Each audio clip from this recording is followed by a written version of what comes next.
Quais são os sinais de que sua hora de deixar a vida na terra está próxima? Como podemos nos preparar para ter uma boa morte? Ninguém se salva da morte, todos morreremos, embora a maioria não goste nem de pensar nisso, e fuja dessa possibilidade fingindo ser imortais.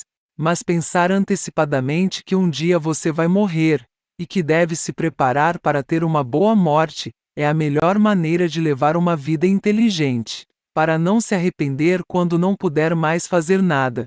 Assim você se preparará para ter uma morte com menos dor, e chegar o mais rápido possível ao céu, para viver a vida eterna com Deus. Há muitas pequenas coisas que você deve fazer para se preparar para uma boa morte. Mas você também deve saber quais são os sinais de que seu momento está se aproximando, mesmo que aparentemente tudo pareça normal. Aqui vamos falar sobre quais são as coisas que você deve fazer para ter uma boa morte, e os sinais que podem indicar que seu tempo está se aproximando. Hoje existe uma gigantesca conspiração cultural para nos tirar da mente que vamos morrer. O plano é se concentrar em sobreviver tomando as vitaminas certas, tomando cuidado para não comer alimentos que causam câncer, consultando os melhores médicos e fazendo exames regulares. E, no entanto, apesar de todo esse esforço, todas as pessoas morrem. Estamos em rota de colisão com a morte, quando na realidade ela deveria ser tomada como algo natural, para o qual devemos nos preparar. Não podemos escapar da morte porque é a pena do pecado original. É o castigo que a humanidade sofre por sua desobediência, porque a morte não estava no plano original de Deus para os seres humanos. Com a morte, a unidade entre alma e corpo se dissolve. A alma se separa da matéria quando o corpo não dá mais, e vive sua vida na eternidade, enquanto o corpo vira pó. E a unidade de corpo e alma que tínhamos na terra desaparece para a memória de todos os seres vivos. Embora o corpo e a alma se unam novamente no final da história, antes do julgamento final, e quando da ressurreição dos mortos. Portanto, a hora da morte é especialmente importante. Santa Catarina de Sena disse que os dois momentos mais importantes da nossa vida são agora e a hora da nossa morte.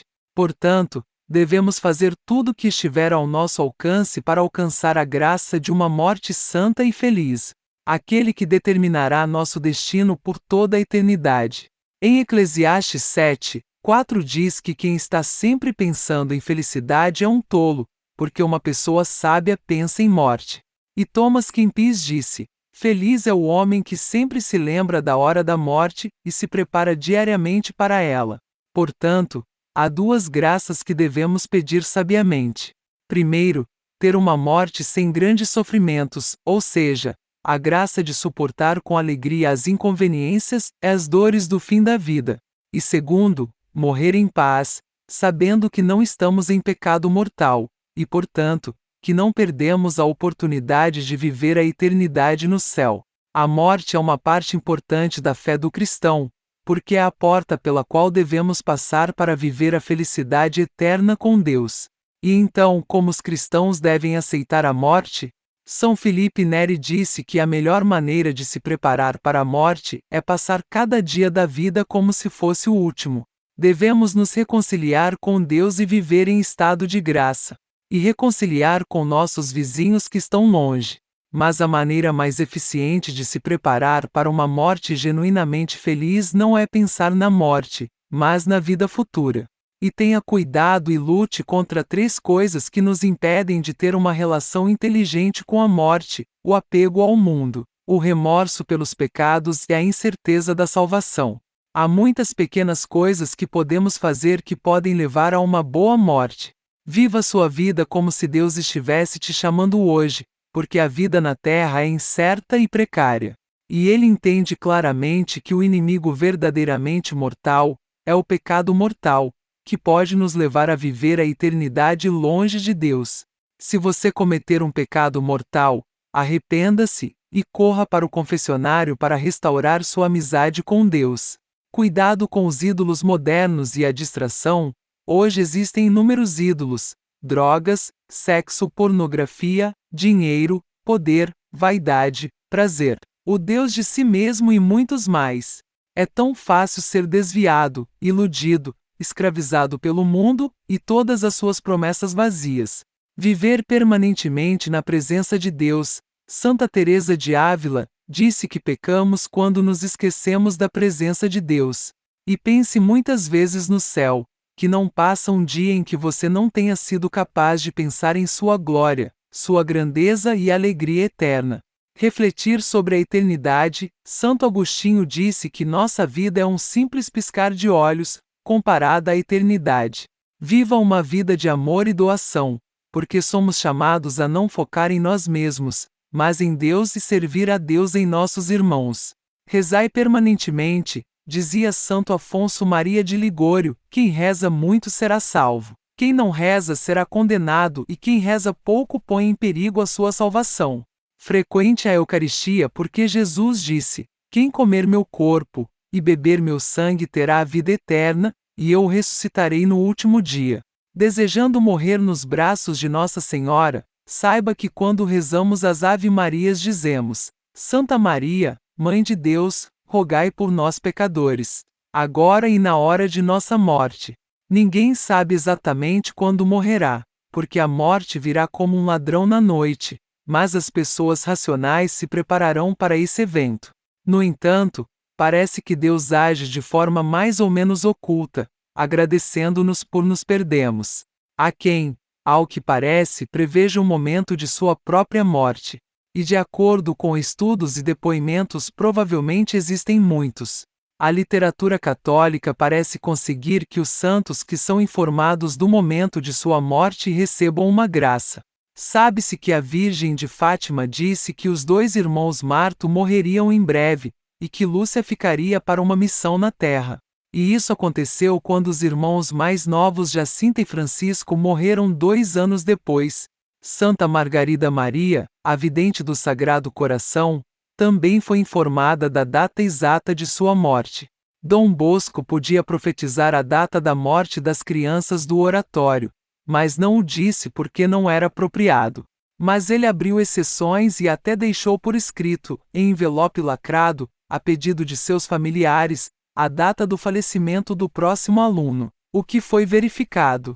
Há muitos casos de místicos que morreram no dia que haviam previsto de antemão, portanto esse conhecimento vem de Deus. Há também as premonições do momento da morte, que são movimentos que não se sabe como chegaram à cabeça daquele que vai morrer depois, e que acontecem com pessoas que não tinham uma forte amizade com Deus. E também 3 médicos americanos, William Green, Stephen Goldstein e Alex Moss, estudaram o fenômeno da morte, investigando milhares de histórias por trás de pacientes que morreram repentinamente. Seus resultados mostram que a maioria das pessoas antecipou sua própria morte. De acordo com o estudo, pouco antes da morte muitas dessas pessoas experimentaram um estado de depressão que pode durar de 1 semana a meio ano. E os médicos assumiram que essa estranha melancolia é causada por alterações hormonais no corpo. A característica psicológica desse desânimo aparentemente infundado seria preparar o sistema nervoso central para a inevitável separação da vida.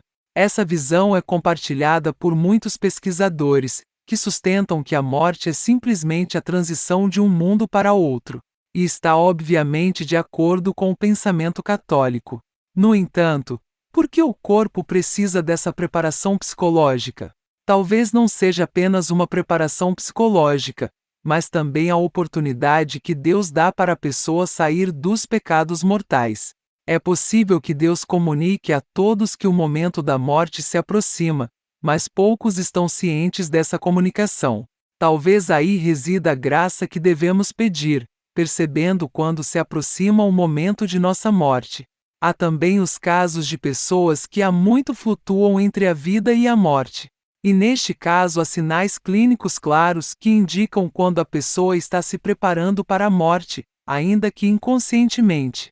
E por outro lado, a Igreja Católica tem o sacramento da unção dos enfermos, que antes era chamado de extrema unção, que hoje se generalizou para todos os pacientes e para pessoas com mais de 60 anos. Exige que a pessoa que a administra seja uma pessoa ordenada nas ordens sagradas, seja um sacerdote ou um diácono. E é uma forma de se preparar para uma boa morte.